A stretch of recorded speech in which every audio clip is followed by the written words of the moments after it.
Prier avec Jésus, un itinéraire à ses côtés.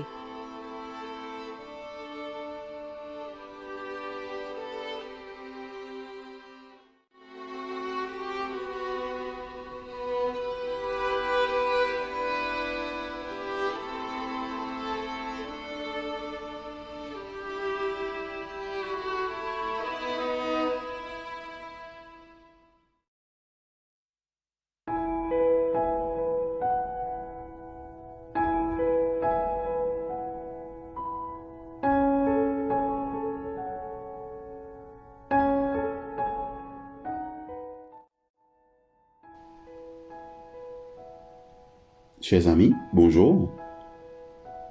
En ce 3e jour de notre 6e semaine de cheminement, le thème est « Honnête devant Dieu ». En Matthieu chapitre 27, au verset 46, nous lisons « Mon Dieu, pourquoi m'as-tu abandonné ?» Délaissement, abandon, solitude, désert. Ce ne sont pas les mots que l'on trouve habituellement dans les prières des fidèles, en tout cas, pas à propos de l'inactivité de Dieu dans leur vie. C'est pourtant ce que Jésus dit à Dieu sur la croix. « Pourquoi m'as-tu abandonné ?»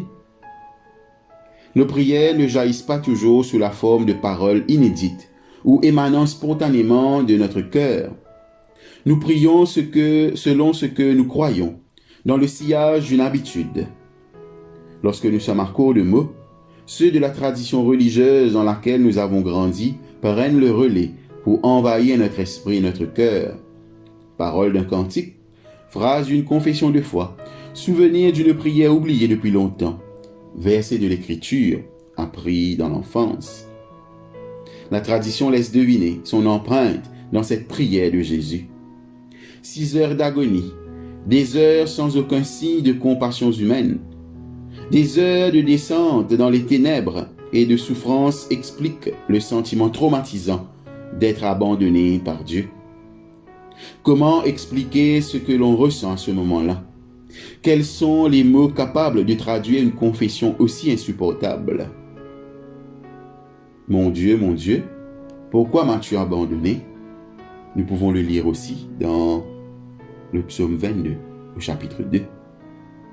Ainsi, Jésus n'est pas le premier à formuler cette question à propos de ce qui semble être un abandon de la part de Dieu. Marqué par sa tradition religieuse, Jésus s'approprie la lamentation du psalmiste. Une lamentation de toutes les paroles et prières que l'Église a héritées de ses racines judaïques. Les lamentations ont largement été négligées. Nous les lisons et elles nous mettent mal à l'aise, car nous estimons que c'est faire preuve d'irrévérence que de s'adresser à Dieu en ces termes. Jusqu'à quand? Pourquoi m'as-tu abandonné? Nous les survolons rapidement pour arriver à la louange. Certains commentateurs soulignent un peu hâtivement le fait que la confiance affichée par le psalmiste à la fin prouve que la prière de déréliction de Jésus disant son abandon masque en fait un cri de louange pour la délivrance. D'après eux, en citant le début du passage du psaume 22, Jésus nous invite à considérer la totalité de son message. Souvenons-nous cependant ceci. Jésus ne cite pas le psaume 22 à partir du verset 23 qui mentionne la louange et la délivrance pour nous imprégner de son contenu. Il ne prie que le verset 2. C'est la réalité inouïe que de l'abandon et du délaissement à laquelle nous faisons face, qui projette sur les autres thèmes de ce psaume une lumière complète, douce et mystérieuse. Si Jésus n'est pas le premier à interroger Dieu sur son rejet apparent, il n'est pas non plus le dernier. Sa prière nous encourage à faire preuve d'honnêteté dans nos prières adressées à Dieu. Nous ne pouvons tromper Dieu par notre façon de prier ou de vivre. Il est vain de formuler nos prières en masquant nos angoisses ou nos émotions profondes dans le but de ne pas offenser Dieu. L'abandon que Jésus a connu sur la croix est devenu le moteur de sa prière. on peut faire de cet abandon l'objet de discussions infinies. Dieu a-t-il réellement abandonné Jésus ou s'est-il éclipsé de la scène de la crucifixion? Ou s'est-il dissocié d'une autre manière de son Fils bien-aimé? Toujours est-il que la prière de Jésus n'aurait aucun sens s'il ne s'était pas vraiment senti abandonné. Au creux de cette expérience, Jésus a crié à Dieu, « Mon Dieu, mon Dieu !» Même au plus fort de sa lamentation, Jésus ne renonce pas à Dieu, il l'invoque honnêtement. Jésus nous enseigne ainsi à prier en toute honnêteté, non seulement quand Dieu semble distant et indifférent, mais aussi quand nous sommes assaillis par les doutes, les peurs ou la désaffection dans nos relations. Nos prières cherchent simplement et profondément à indiquer à Dieu ce que nous sommes réellement et ce que nos expériences sont, afin d'exposer à la grâce de Dieu notre vie telle qu'elle est, en toute honnêteté. Prions.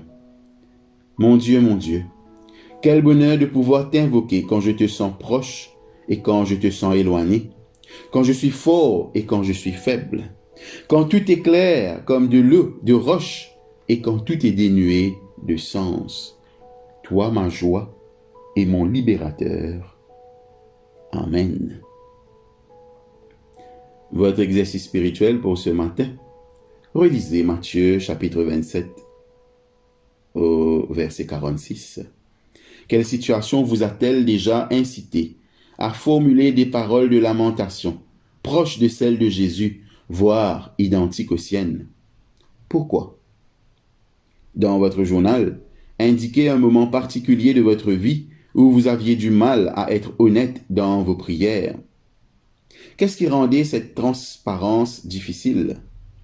En quoi ces difficultés étaient-elles liées à votre relation avec Dieu ou à des croyances le concernant?